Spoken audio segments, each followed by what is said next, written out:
Chapter 15. Propaganda. They are just like us. The reader who has conscientiously mastered the foregoing 12 chapters may be experiencing a lawful perplexity. If the European monarchies are so utterly illegitimate in the juridical sense, so rotten in the moral sense, so burdensome in the economic sense, why do they still subsist? Why do millions of people in Britain, in Sweden, in Denmark, in Norway, in the Netherlands, in Belgium, in Spain continue to support an institution that robs them and lies to them? The answer to this question lies, not in the province of law, but in the province of propaganda. The very propaganda that the royal courts of Europe have refined to perfection over the past 100 years, from the moment they grasped that bayonets and bullets could no longer hold a throne. When, in the 19th century, the European monarchies, one after another, forfeited their real power, transforming themselves from absolute into constitutional ones, they did not surrender. They merely changed their weapons. In place of armies and secret police, they deployed PR machines. In place of fear, they began to cultivate tenderness. And it must be owned, the stratagem has succeeded. Today, the average European, gazing upon a photograph of King Charles in holy socks, feels not wrath. How can millions be squandered upon the upkeep of this person? But tenderness. Look, he is just like us. Gazing upon the Dutch queen upon a bicycle, he thinks, not of the fact that this woman possesses a fortune of $250 million and pays no taxes, but of how simple and folksy she is. Gazing upon the Norwegian king in a tram, he forgets that his ticket was bought for him, not by himself, but by a photographer specially hired for this staged shoot. In this chapter, we shall dissect the mechanics of this propaganda. We shall demonstrate how the monarchies exploit the most primitive of human emotions, tenderness, sympathy, the longing to partake in something great, in order to preserve their power and their privileges. We shall anatomize the most celebrated PR tricks of recent decades. And we shall prove the people's monarchy is an oxymoron. A monarchy cannot be of the people. It can only pretend to be. 15.1. His Majesty's Holy Socks. How Charles III passes himself off as a pauper. February 2023. King Charles III and the Queen Consort, Camilla, pay a visit to the historic mosque upon Brick Lane in the East End of London. All proceeds according to protocol, smiles, handshakes, an exchange of courtesies with the representatives of the Bangladeshi community. The king removes his shoes at the entrance, as the Muslim custom requires. And at that moment, the photographers capture a detail that, in the blink of an eye, flashes around the world's media. Upon His Majesty's right sock, there gapes a hole. The public reaction is predictable and carefully stage-managed. The social networks detonate with tender-hearted comments. He is just like us. Look, even the king gets holes in his socks. One of us, one of us. The journalists vie with one another in discoursing upon the frugality of the monarch, upon his devotion to sustainable living, upon the fact that he does not scorn to darn old things, instead of buying new ones. Let us pause and reflect. Here is a man whose personal fortune is reckoned in billions of pounds. Here is a man who inherited the Duchy of Cornwall, which brought him more than £20 million of annual revenue.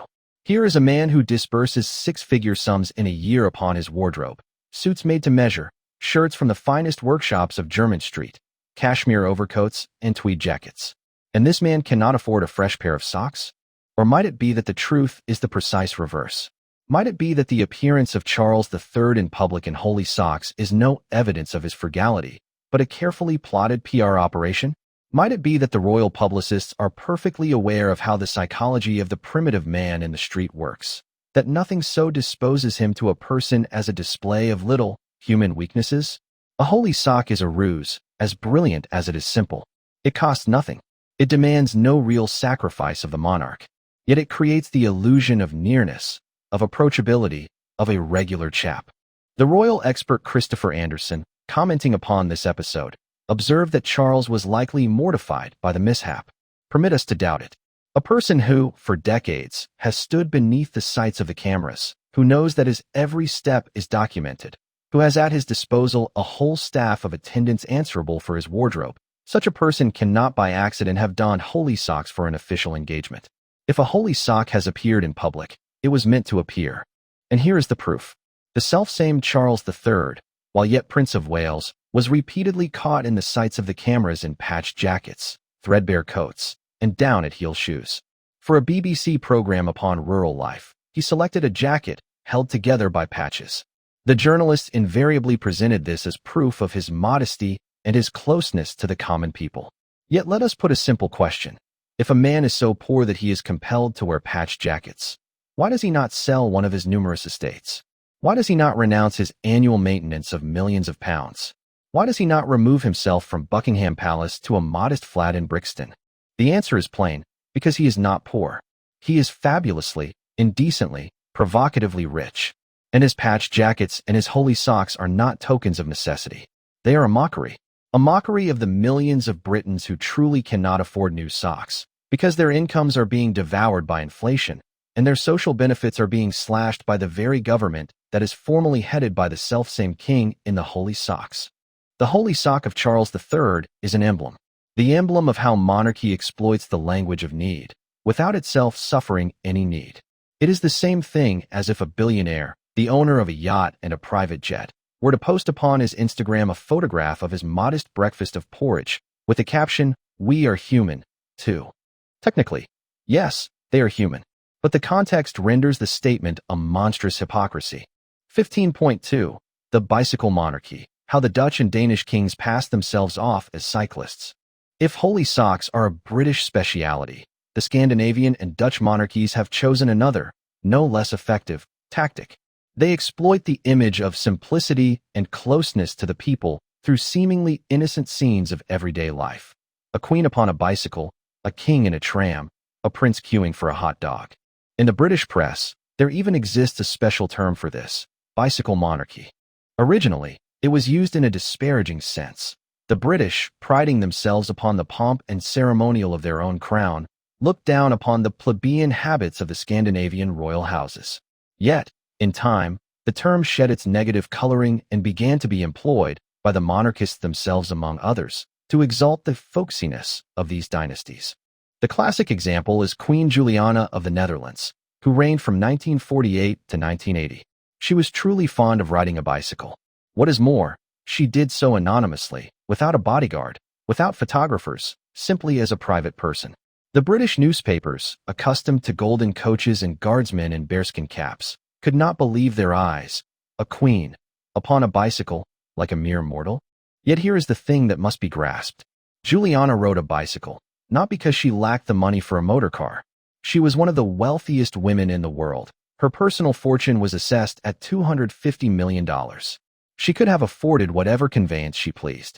Her bicycle outings were no measure of necessity, but a private pastime. In exactly the same fashion, the billionaire Elon Musk may, at odd moments, take a ride upon the subway, not because he lacks the fare for a taxi, but because the whim has taken him. The propaganda machine, however, has converted this private pastime into a political argument. Look, our queen is so unassuming. She rides a bicycle, cry the monarchists. This proves that monarchy is not about luxury and privilege. It is about nearness to the people. Yet this is a logical substitution. The modesty of a billionaire is no virtue, but a caprice. If a person who possesses $250 million gets upon a bicycle, that does not render him simple. It renders him a billionaire upon a bicycle. Another example, the Danish monarchy in the time of the Second World War. After the German occupation of Denmark in 1940, the relations between the Danish government and the occupying authorities were comparatively unhostile, which gave rise to charges of collaboration.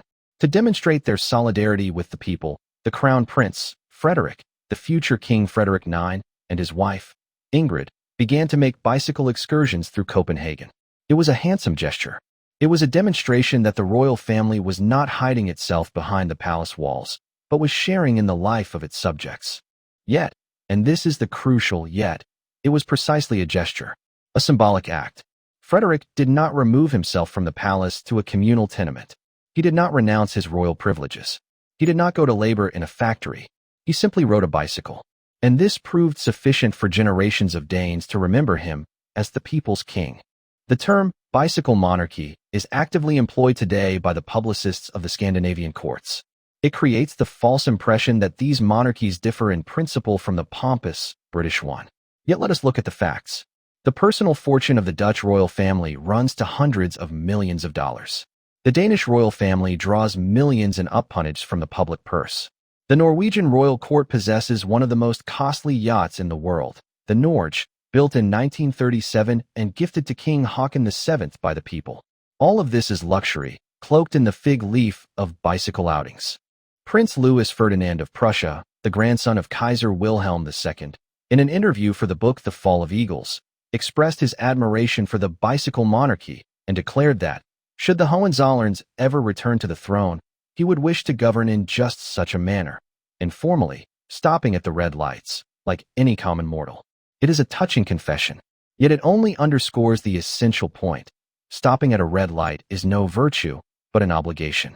That which, for an ordinary person, is a norm of conduct is presented, for a monarch, as an act of incredible humility. Look, the king has stopped at a red light. How unassuming he is. The very logic of the thing is absurd.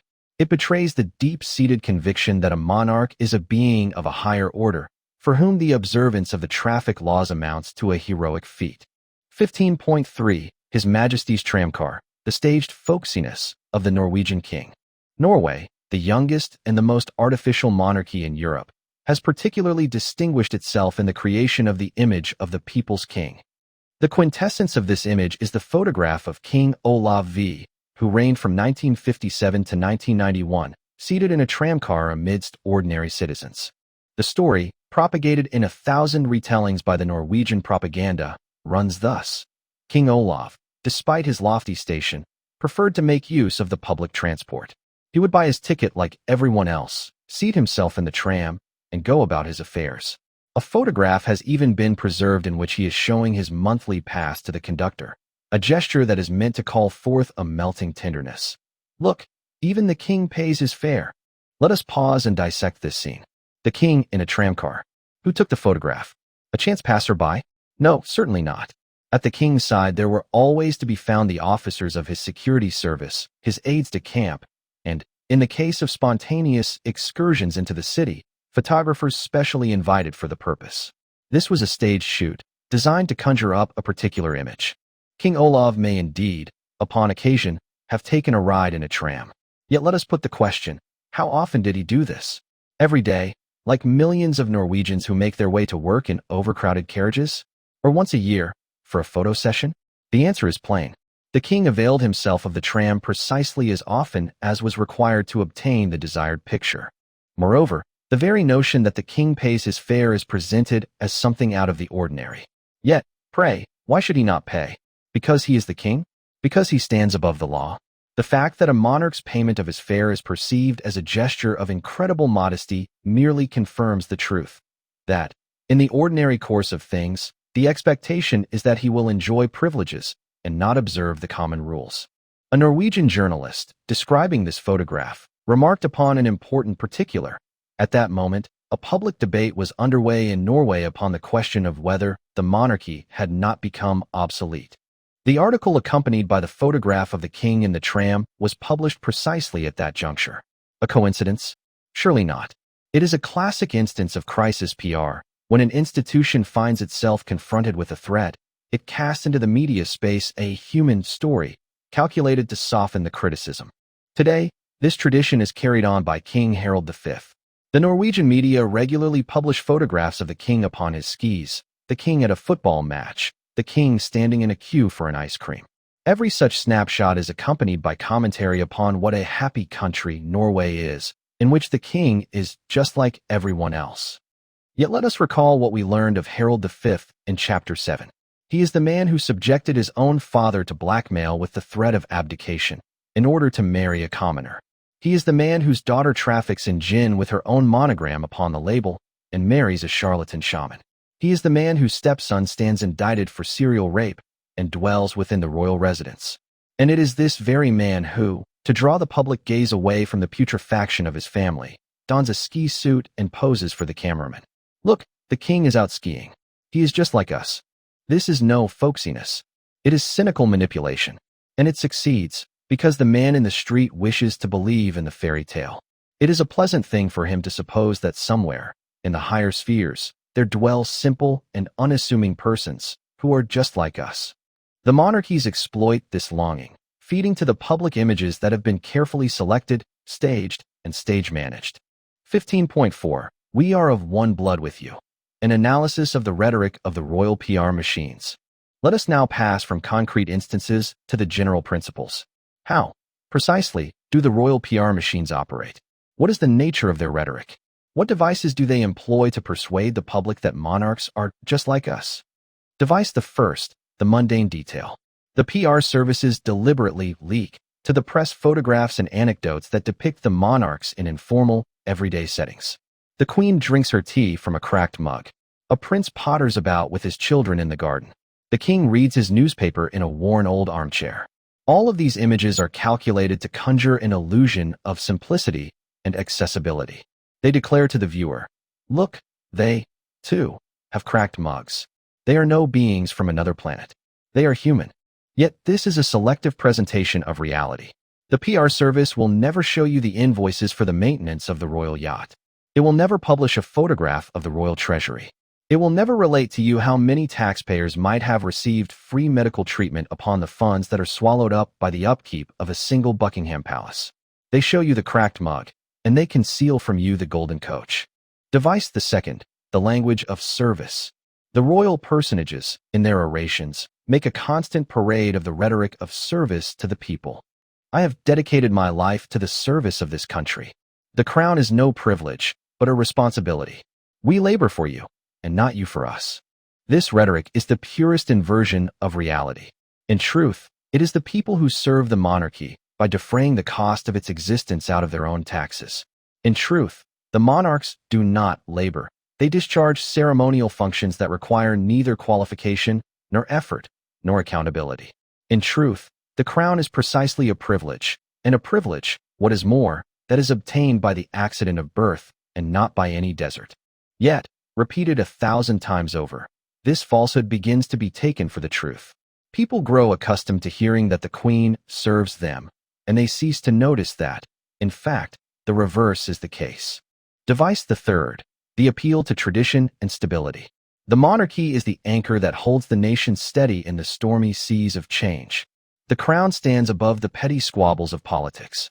The monarchy is continuity, binding the past to the future.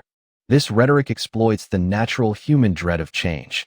People, grown weary of political scandals, of economic crises, of international instability, wish to believe that there is something eternal, something immovable, something that stands above the fray. The monarchy offers itself as just such an anchor. Yet, in reality, it is neither eternal nor immovable. We have seen, in the preceding chapters, that every European monarchy is an artificial construct, pieced together in the 19th and 20th centuries, recast by parliamentary acts, diluted by morganatic marriages, stained by corruption and scandals. They do not bind the past to the future. They batten upon a nostalgia for a past that never was. Device the fourth, the manufacture of news events.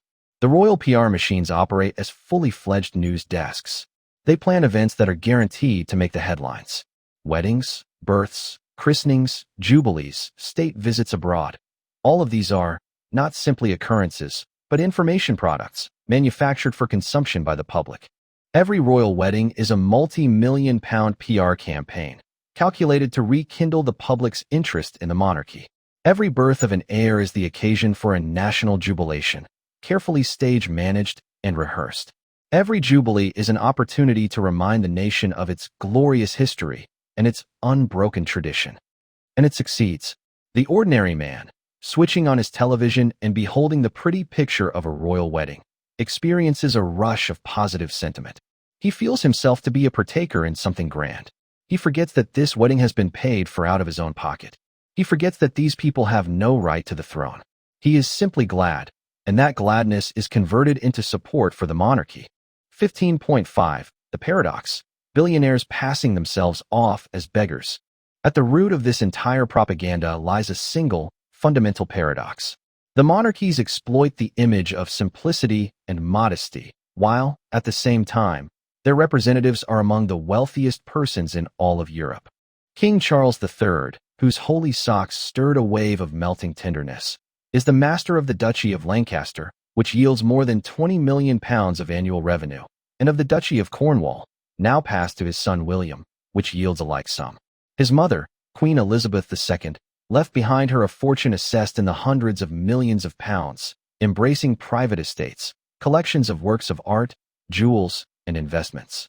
The Dutch royal family, whose members are so fond of riding bicycles, possess a fortune of $250 million, and this is only the officially declared portion.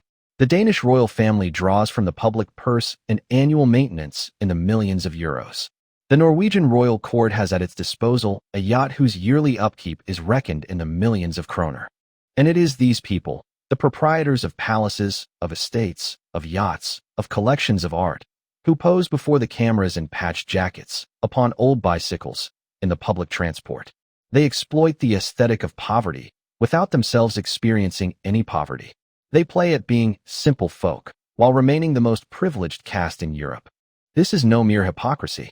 It is a derision of those who truly are compelled to go about in patched clothing because they cannot afford new, of those who truly ride a bicycle because they have no money for a motor car, of those who truly make use of the public transport because it is the sole means of conveyance within their means. The monarchs have appropriated the language of want in order to speak it with those who are truly in want. They say, "We are just like you." Yet it is a falsehood. They are not just like you. They dwell in another world. They will never learn what it is to count the pennies until the paycheck comes, to dread the heating bill, to choose between food and medicine. Their modesty is a luxury that they can permit themselves precisely because behind it there stands an incalculable wealth. 15.6. Conclusion. Propaganda as the last line of defense. The propaganda of the people's monarchy is the last line of defense of an institution that has forfeited every other ground for its existence. Juridically, the European monarchies are illegitimate. Historically, they are founded upon usurpations and forgeries. Economically, they are parasites upon the body of the taxpayer. Morally, they are sunk up to their necks in corruption and scandals. What remains to them? Nothing but PR. Nothing but the endless production of tender-hearted little pictures designed to draw the public's gaze away from the true state of affairs. Nothing but the exploitation of the human emotions, of tenderness, of nostalgia, of the dread of change. And, it must be owned, this strategy succeeds. So long as the man in the street is melted by the holy socks of the king and by the bicycle outings of the queen, he will ask no awkward questions. He will not ask why these people dwell in palaces. He will not ask upon what foundation they draw their millions from the public purse. He will not ask why they pay no taxes. He will not ask who gave them the right to style themselves monarchs. This book is an attempt to break that vicious circle. An attempt to demonstrate that behind every tender-hearted little picture there lies a carefully plotted manipulation. That behind every folksy gesture of a monarch there stands an army of publicists. That the bicycle monarchy is no alternative to the pompous monarchy, but the self-same monarchy, merely in a different wrapping. Monarchs are not just like us. They do not wish to be just like us. They wish us to think that they are just like us. For, so long as we think this, we shall go on paying. In coin, in attention, in fealty. And the sole means of stopping this is to cease to be melted, to cease to believe in the fairy tale, to look upon a holy sock and to perceive behind it, not modesty, but a cynical calculation, to look upon a queen upon a bicycle and to perceive, not folksiness, but propaganda, to look upon a king in a tramcar and to perceive, not nearness, but a stage set. Only then, when a sufficient multitude of people has learned to descry the reality behind the facade, will the European monarchies be stripped of their last support, not of right, not of coin, not of history, but of faith, the faith of the ordinary man that these people are just like himself. And they are not. They never have been. And they do not wish to be. They wish only one thing, that you should go on believing it.